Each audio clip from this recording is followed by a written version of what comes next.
স্বাগত জানাচ্ছি চ্যানেল 24 এর নিয়মিত আয়োজন বিভাগীয় খবরে। ভিন্ন রকম সব সংবাদ নিয়ে আমাদের এই আয়োজন। আজ জানাবো খুলনা বিভাগের জেলাগুলোর খবর। আপনাদের সাথে আছি আমি কাশফিয়া রুহি। প্রতিষ্ঠার ৭৪ বছর পর মোংলা বন্দরকে রেল নেটওয়ার্কে যুক্ত করা হলেও শুরু হয়নি পণ্য পরিবহন। পণ্যবাহী ট্রেনগুলো চালু না হওয়ায় ক্ষুব্ধ বন্দর ব্যবসায়ীরা। এই রেলপথ দ্রুত চালু করার উদ্যোগ সরকারকেই নিতে হবে বলে জানান বন্দরের কর্তৃপক্ষ। মোংলা প্রতিনিধি আবুল হাসানের রিপোর্ট। দেশের দক্ষিণ পশ্চিমাঞ্চলের জন্য নেয়া বিগত সরকারের অন্যতম মেগা প্রকল্প খুলনা মোংলা রেলপথ। দেশের দ্বিতীয় বৃহত্তম সমুদ্র বন্দর মোংলার কার্যকারিতা বাড়ানোর জন্য এই প্রকল্প হাতে নেয় সরকার। ২০২৩ সালের ১ নভেম্বর বাংলাদেশ ভারত যৌথ অর্থায়নে নির্মিত এই রেলপথ ভার্চুয়ালি উদ্বোধন করেন দেশ দুটির প্রধানমন্ত্রী। এর ৭ মাস পর বেশ ঢাকঢোল পিটিয়ে ২০২৪ সালের ১ জুন এই রুটে একটি যাত্রীবাহী ট্রেন চলাচল শুরু হয়। সে সময় সরকারের পক্ষ থেকে বলা হয়েছিল এই প্রকল্পটি চালু হয় মোংলা বন্দরের সাথে সারা দেশের রেল যোগাযোগ স্থাপন ছাড়াও ভারত, নেপাল ও ভুটান সহ বিভিন্ন দেশে পণ্য পরিবহন সহজ হবে, গতিশীলতা বাড়বে মোংলা বন্দরের। কিন্তু এখন পর্যন্ত এই রুটে পণ্যবাহী ট্রেন চালু না হওয়ায় ক্ষুব্ধ বন্দরের ব্যবসায়ীরা। আমাদের এখানে যে আমাদের রেল লাইন চালু হয়েছে এর জন্য সত্যিকারই দরকার ছিল, কিন্তু এর সাথে পণ্যবাহী বন্দরের সাথে যদি রেল চালু না হয় তাহলে এই বন্দরের কোনো উপকার আসবে। সরকারের কাছে আমাদের জোর সুপারিশ থাকবে যে এই পণ্যবাহী একটা র্যাক যদি এখানে চলে আসে তাহলে অনেক ব্যবসায়ীরা স্বল্প সময়ের ভিতরে মালগুলো বিভিন্ন জায়গায় পৌঁছাতে পারবে। বাংলাদেশ গভর্নমেন্টে যারা আছেন তারা এই জিনিসটা নিয়ে ভাববে। তাছাড়া দেশের সাথে এখান থেকে পণ্য নেওয়ার মতন যে উত্তরবঙ্গ এবং ঢাকা এই অঞ্চলটায় এখান থেকে ট্রেন লাইনের মাধ্যমে যেহেতু পদ্মা সেতুতে রেল ব্রিজ হয়ে গেছে, সেটা আস্তে আস্তে এর ফল আমরা পেতে পারবো। মোংলা বন্দর কর্তৃপক্ষ বলছে এই রুট দিয়ে পণ্যবাহী ট্রেন চলাচল শুরু হলে কম খরচে দ্রুত মালামাল নিতে পারবেন ব্যবসায়ীরা। এজন্য বন্দর জেটির ভেতরে রেল সংযোগও স্থাপন করা হয়েছে। এটা নির্ভর করছে উদ্যোক্তাদের উপর, যারা আসলে আমদানি রপ্তানি করেন তারা কোন পথকে ব্যবহার করবেন, এটা তাদের চয়েসের বিষয় রয়েছে এবং পাশাপাশি সরকারের নীতি নির্ধারণী পর্যায়ে উদ্যোগের ব্যাপার রয়েছে। আমরা প্রত্যেক মাসে একটা নিয়মিত রিপোর্ট দিই এবং সেই রিপোর্টে আমরা ক্রমাগতভাবেই লিখে আসছি যে এই লাইন উপযুক্ত রয়েছে এবং যদি রেল কর্তৃপক্ষ উপযুক্ত নিরাপদ দেয় এবং আমদানি রপ্তানি কারকগণ ব্যবহার করেন তো আমরা তো খুশি হব নিশ্চয়ই। ভারত সরকার এই প্রকল্পে ব্যয় করে ৩,৩০০ কোটি রুপি। Desk report, channel 24। নড়াইলের বুড়ি ভৈরব নদের উপর কাঠের সাঁকোটি ব্যবহার করেন অন্তত ৫০,০০০ মানুষ। ঝুঁকিপূর্ণ এই সাঁকোটিতে যে কোনো মুহূর্তেই ঘটতে পারে দুর্ঘটনা। এখানে একটি সেতু নির্মাণের দাবি দীর্ঘদিনের। সাঁকোর দুই পাশে নেই কোনো রেলিং, ভারী কিছু উঠলেই কেঁপে ওঠে সাঁকোটি। ভাঙাচোরা এই সাঁকোটির অবস্থান নড়াইল সদর উপজেলার আফরা ও যশোরের বাসুন্দিয়ার মাঝখান দিয়ে বয়ে চলা বুড়ি ভৈরব নদের উপর। হাঁটা চলার সময় শঙ্কায় থাকেন পথচারীরা, কখন বুঝি ভেঙে পড়ে। নড়াইল সহ যশোরের নোয়াপাড়া, বাসুন্দিয়ায় শিল্প কারখানার শ্রমিক, স্কুল কলেজের শিক্ষার্থী, কৃষক সহ নদের দুই পাড়ের প্রায় ৫০,০০০ মানুষ এমন ঝুঁকি নিয়েই প্রতিদিন যাতায়াত করেন। যে কোনো মুহূর্তে ঘটতে পারে বড় দুর্ঘটনা। কাঠও ভেঙে গেছে অনেকটা। আমি গত ২ দিন আগে পড়ে যে আমার হাতে এইখানে লাগেছেও। দীর্ঘদিন ধরে এখানে একটি সেতু নির্মাণের দাবি জানিয়ে আসছেন স্থানীয়রা। আমরা দান ফান নিয়ে যাতে পারি না, সমস্যা হয়। আমাকে বসিন্দে ব্রিজ ঘোরা লাগে, মেলার সময় ব্যয় হয়ে যায়, তো এইটা ওলি আমাকে একটু সহজ হয়। প্রচুর কষ্ট হয়, আসতে খাটে তক্তার মধ্যে আসতে কষ্ট হয়, সাইকেল ঠেলে মিলে নিতে। এখন ধান কাটার মৌসুম, আমাদের বসুন্দিয়াতে ঘুরে যেতে গেলে অনেক সময় লাগে। আমরা যারই কারণে আফলার ব্রিজ এই ব্রিজটা পার হই, কিন্তু ব্রিজটা এখন খুবই নাজেহাল অবস্থায় আছে। ব্রিজটা যদি সুন্দর একটা ব্রিজ তৈরি করে দেওয়া হয় তাহলে আমাদের সবার জন্য একটা উপকার হয়, আমরা একটু ভালোভাবে চলতে পারি। শেখাটি আছে, আফরা আছে, বসুন্দিয়া আছে, সব চারিপাশের লোকজন মনে করেন এই ব্রিজে যাতায়াত, এখানে অনেক সংকট হয়। শিগগিরই সেতু নির্মাণ কাজ শুরু হবে বলে জানান স্থানীয় সরকার প্রকৌশল অধিদপ্তরের নির্বাহী প্রকৌশলী। এটার সার্ভে সম্পন্ন হয়ে গেছে এবং এখন ডিজাইনের কাজ চলমান আছে। আশা করতেছি যে আমরা খুব দ্রুতই এটা ডিজাইনটা চূড়ান্ত হলে প্রাক প্ল্যান প্রস্তুত করে অনুমোদন নিয়ে টেন্ডার আহ্বান করতে পারবো। 2012 সালে স্থানীয়দের উদ্যোগে এই সাঁকোটি নির্মাণ করা হয়। Desk report, channel 24। একটি দুটি নয়, মরা গাছের গোড়ায় লাউ ধরেছে প্রায় 200টি। এত লাউ দেখে অবাক বনে গেছেন গাছের মালিক সহ এলাকাবাসী। এই লাউ দেখতে প্রতিদিন জেলার বিভিন্ন এলাকা থেকে ভিড় বাড়ছে স্বপন বিশ্বাসের বাড়িতে। শুকনো ডালপালা, গাছে নেই সবুজের লেশ মাত্র, অথচ গোড়ায় জন্মেছে শত শত লাউ। শুনতে অবাক লাগলেও এমনটাই ঘটেছে যশোর সদর উপজেলার সারাপুল রূপদিয়ার ব্যবসায়ী স্বপন বিশ্বাসের বাড়িতে। গেল শীতে শখের বশে বাড়িতে লাউয়ের বীজ লাগিয়েছিলেন স্বপন বিশ্বাসের স্ত্রী শিপ্রা বিশ্বাস।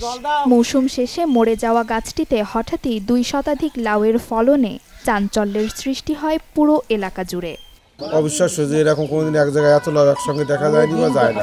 অনেকগুলোই লাউ হয়েছে আর কি। এখনো তো মনে হয় গুনলে মানে এক পাশে গুনলে 100 মতো না, নিচে টিচে ও পাশে গুনলে মনে হয় 100 মতো লাউ হয়ে গেছে, এরকমটা মনে হয় আনুমানিক আর কি। গাছ বড় হয়ে চালের উপরে ওঠার পরে তখন গাছে বড় বড় লাউ হয়েছিল। গাছের শেষ টাইমে মানে শীতের শেষের দিকে আসে, তখন হঠাৎ দেখা গেল একদিন লাউ গাছের গোড়ায় ওইরকম।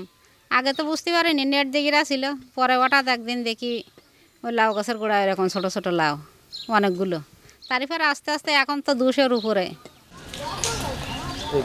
শুকিয়ে যাওয়া গাছের গোড়ায় এত লাউ ধরার ঘটনাটি ছড়িয়ে পড়েছে সামাজিক যোগাযোগ মাধ্যমে।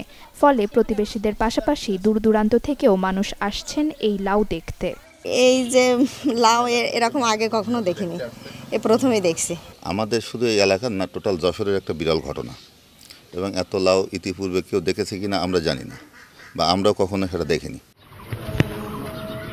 এদিকে এমন আশ্চর্যজনক আরও একটি ঘটনা ঘটেছে যশোরের চৌগাছাতেও। সেখানে বাড়ির মাচায় লাউ গাছে একটি বোটায় ঝুলছে 30টি লাউ। এক বোটায় 32টা লাউ হয়েছে, তা থেকে আমরা দুটো কেটে ফেলেছি, নষ্ট হয়ে যাচ্ছে সেভাবে। এখন বিভিন্ন ধরনের মানুষ এসে এখানে জড়ো করছে, লাউ দেখছে। লাউটা আল্লাহ তাআলা ধরাইছে, যে কোন কায়দা আল্লাহ তাআলা লাউটা বোটায় ধরাইছে, আর এই বোটাটা লাউ বড় হলে কিভাবে রাখবে আল্লাহকে ভালো জানে। এই বোটার থেকেও 3টে লাউ খাওয়া হয়েছে, এখনো বাদ বাকি লাউ সব আছে। সবাই আসছে, দেখছে। এর আগে কেউ কোনদিন দেখে নাই, এই জন্য এখানে অনেক লোক আসছে, অনেক দূর দূরান্তের লোক আসছে, তারা সেই লাউ দেখছে। বিষয়টিকে জেনেটিক বলে দাবি করছে যশোর কৃষি গবেষণা ইনস্টিটিউট। আর উপজেলা কৃষি কর্মকর্তা বলছেন প্রাকৃতিকভাবে পরাগায়নের কারণে এক বোটায় 30টি লাউ ধরেছে। সবগুলো লাউয়ের ডালেই স্ত্রী ফুল ছিল, এবং আমরা জানি যে স্ত্রী ফুল থেকে ফল হয়। সেই ফলগুলো মানে স্ত্রী ফুলগুলো সবগুলো পরাগায়ন হয়েছে, পুরুষ ফুল দ্বারা পরাগায়ন হয়েছে। প্রাকৃতিকভাবে পরাগায়ন হওয়ার ফলেই এই সবগুলোই লাউয়ে পরিণত হয়েছে, এবং একটি বোটা থেকেই হয়েছে। এটি সম্ভব। গবেষণার জন্য ইতোমধ্যে 3টি লাউ নেওয়া হয়েছে পরীক্ষাগারে। Desk report, channel 24। রাসায়নিক সারের ক্ষতিকর প্রভাব থেকে কৃষি জমি রক্ষায় ঝিনাইদহের শৈলকুপায় গড়ে তোলা হয়েছে জৈব সার কারখানা। এই সার স্থানীয় চাহিদা মিটিয়ে পাঠানো হচ্ছে পার্শ্ববর্তী জেলাগুলোতে। সরকারি পৃষ্ঠপোষকতা পেলে পরিসর বাড়ানো যাবে বলে জানান উদ্যোক্তা। কলাগাছ, কচুরিপানা, ছাই, খৈল, গরুর গোবর, ট্রাইকোডার্মা পাউডার সহ নানা উপকরণ দিয়ে তৈরি হচ্ছে ট্রাইকো কম্পোস্ট। পাশাপাশি কেঁচো সারও উৎপাদন করা হচ্ছে। কৃষক ও কৃষি বাঁচাতে স্থানীয় কৃষি বিভাগের পরামর্শ নিয়ে নিজ এলাকায় জৈব সারের কারখানা গড়ে তুলেছেন ঝিনাইদহের শৈলকুপার কৃষি উদ্যোক্তা মনিরুজ্জামান সজীব। রাসায়নিক সারের ব্যবহার কমাতে এই 2 ধরনের সার উৎপাদন শুরু করেন তিনি। আমি 2020 সাল থেকে এই জৈব সার উৎপাদন করতেছি। 4 বছর ফিল্ড ট্রায়াল দেওয়ার পরে আমি 2024 সালে ফাইনালি সারের পজিটিভ রিপোর্ট পাই কৃষি সম্প্রসারণ অধিদপ্তর এবং মৃত্তিকা সম্পদ অধিদপ্তরের টেস্ট রিপোর্ট থেকে। বর্তমানে স্থানীয় কৃষক থেকে শুরু করে দেশের বিভিন্ন জেলায় বিক্রি হচ্ছে সজীবের হারুন অর্গানিক অ্যাগ্রো ফার্মের সার। সজীবের ফার্মে কাজ করে কর্মসংস্থান হয়েছে স্থানীয় অনেকের। আমাদের এখানে কারখানাটা হতে আমরা এখানে আমাদের যে গরুর অবশিষ্ট গোবর ছিল সেটা নগদ মূল্যে বিক্রি করতে পারি। এখানে প্রায় 15 জন লোক কাজ করি, এতে 15টা সংসার পরিচালিত হয়। এই সার কারখানা হয়তো আমাদের একটু সুযোগ সুবিধা হয়েছে। আমরা খুব গরিব মানুষ, এই কাজ কাম করি আমরা বর্তমান সংসারটা আমাদের চলে। প্রতি মাসে গড়ে ৬০ থেকে ৭০ টন সার উৎপাদন করা হয়, আর প্রতি কেজি সার বিক্রি হয় ১০ থেকে ১২ টাকা দরে। Desk report, channel 24। হাঁস পালন করে মুখে হাসি ফুটেছে চুয়াডাঙ্গার বিভিন্ন গ্রামের গৃহবধূদের। প্রশিক্ষণ নিয়ে বাড়িতে পালন করছেন আমেরিকান পিকিং জাতের হাঁস। প্রাণীজ পুষ্টি ঘাটতি সহ জাতীয় অর্থনীতিতে গুরুত্বপূর্ণ ভূমিকা রাখছে এই হাঁস খামারগুলো। চুয়াডাঙ্গার দামুড়হুদা উপজেলার মাথাভাঙা নদী বেষ্টিত জিরাট গ্রাম। গ্রামীণ নারীদের স্বাবলম্বী করতে PKSF এর অর্থায়নে এই গ্রামের ১০ জন গৃহবধূকে ৫০টি করে আমেরিকান পিকিং জাতের হাঁসের বাচ্চা দেয় স্থানীয় একটি বেসরকারি উন্নয়ন সংস্থা। একই সাথে দেয়া হয় প্রশিক্ষণ। হাঁস পালন করে মুখে হাসি ফুটেছে এই গ্রামের গৃহবধূদের। ওয়েট ফাউন্ডেশন 50টা হাঁসে বাচ্চা দিয়েছে, আমাকে টাকা দিয়েছে ঘর করার জন্য, কিছু খাবারও দিয়েছে, ভ্যাকসিন দিয়ে যায়, তারপর নিয়মিত দেখে যায় ডাক্তার এসে, তারপরে কিরকম কি আছে না আছে, কি অসুখ বিসুখ আছে, কোন ওষুধটা লাগবে সেগুলোও দেখে যায়। আমরা হাঁসের বিষয়ে অনেক কিছু জেনেছি, হাঁস পুষবো আমরা। আরও গ্রামেও যেন এরকম পারতে পারে, এই সুযোগটা যেন দেওয়া হয়। বাড়ির উঠানের এক কোণে ছোট্ট হাঁসের খামার এখন বড় স্বপ্ন দেখাচ্ছে গ্রামীণ গৃহবধূদের। এই গ্রামে যখন আমরা হাঁস দিই, আমাদের আরও একটা মুখ্য বিষয় যেটা বিবেচ্য ছিল সেটা হচ্ছে এই যে পিছনে দেখতে পাচ্ছেন নদী কেন্দ্রিক হয়, আমরা এই এলাকাটাকে সিলেক্ট করি হাঁস দেওয়ার জন্য। সব ধরনের সহায়তা দিয়ে তাদের পাশে থাকার আশ্বাস উপজেলা প্রাণী সম্পদ কর্মকর্তার। একদম গ্রামে হাউসওয়াইফ গৃহিণী, তারা তাদের একটি ইনকামের রাস্তা খুঁজে পাবে, তাদের একটা আয়ের ব্যবস্থা হবে। এবং প্রত্যেকটি খামারকে আমি জানাতে চাই যে উপজেলা প্রাণী সম্পদ অফিসে অবশ্যই খামার করতে গেলে অবশ্যই উপজেলা প্রাণী সম্পদ অফিসের সাথে যোগাযোগ রাখতে হবে। উপজেলা প্রাণী সম্পদ দপ্তরের প্রত্যেকটা কর্মচারী আমরা খামারির পাশে আছি। প্রাণীজ পুষ্টির ঘাটতি পূরণ সহ স্থানীয় অর্থনীতিতে গুরুত্বপূর্ণ ভূমিকা রাখছে এই হাঁসের খামারগুলো। Desk report, channel 24। কথা বলতে পারেন না, আবার শুনতেও পারেন না, মনের ভাব প্রকাশ করেন ইশারায়। এভাবেই প্রতিটি কাজ করছেন নিপুণভাবে। অন্যের মুখাপেক্ষী না হয়ে কেবল অপারেটরের কাজ করে সংসারের খরচ বহন করছেন মেহেরপুরের মোহাম্মদ তালুক। মই বেয়ে উঠছেন বৈদ্যুতিক খুঁটিতে ডিশ ইন্টারনেটের লাইন সংযোগের কাজ করছেন। নিচে থাকা মানুষটির সাথে আকার ইঙ্গিতে কথাও বলছেন। এভাবে ২৪ বছর ধরে কেবল অপারেটর ও ইন্টারনেটের কাজ করে আসছেন মেহেরপুরের তালুক। তাকে দেখে বোঝার উপায় নেই যে তিনি একজন বাক প্রতিবন্ধী। এর আগে বৈদ্যুতিক লাইনের কাজ করতেন তালুক। আমরা যখন প্রথমে কাজ করতাম ওনার কথা আমি বুঝতাম না, এখন বুঝি। এখন আমার 1 বছর সময় লেগেছে তো কথা বুঝতে। এখন ওর কাজ করি, এখন ও আমাকে যে কাজটা বলে আমি করে দিই, বা ও যে কাজটা আমি বলি সে কাজটাও করে দেয়।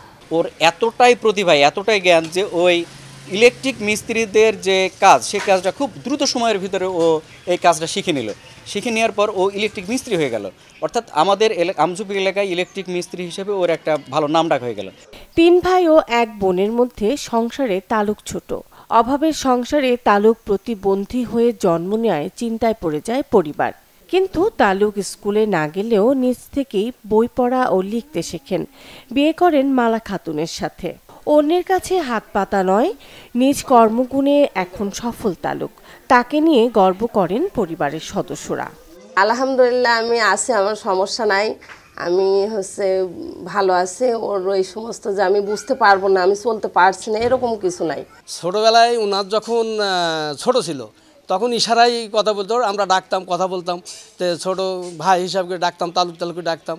ও ইশারা করতো না, মানে উত্তর নিত না, তখন ইশারা করতো। ওই আস্তে আস্তে আস্তে আস্তে বোঝা গেল যে ও প্রতিবন্ধী। তখন আমরা ওকে ইশারায় বোঝাতাম। ইশারায় মানে উনি যেটা বলবে আমরা ইশারা করলে বুঝে ফেলতে হবে, উনিও ইশারা করবে, আমাদের যা বলবে আমরা বুঝে ফেলবো। তার যে আমি যেটা দায়িত্ব দিই সে ঠিক মতন বুঝিয়ে আসতে পারে, এবং সকলে ছাড়া তার কাজের ফিনিশিংটা অন্যরকম।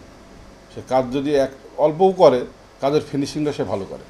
আর তার কাছে সবচেয়ে তো বড় পাওয়া হচ্ছে সে যে কাজই করুক একবার দেখলে পারে, কিন্তু সে কাজটা যত কঠিন হোক সে করে ফেলতে পারে।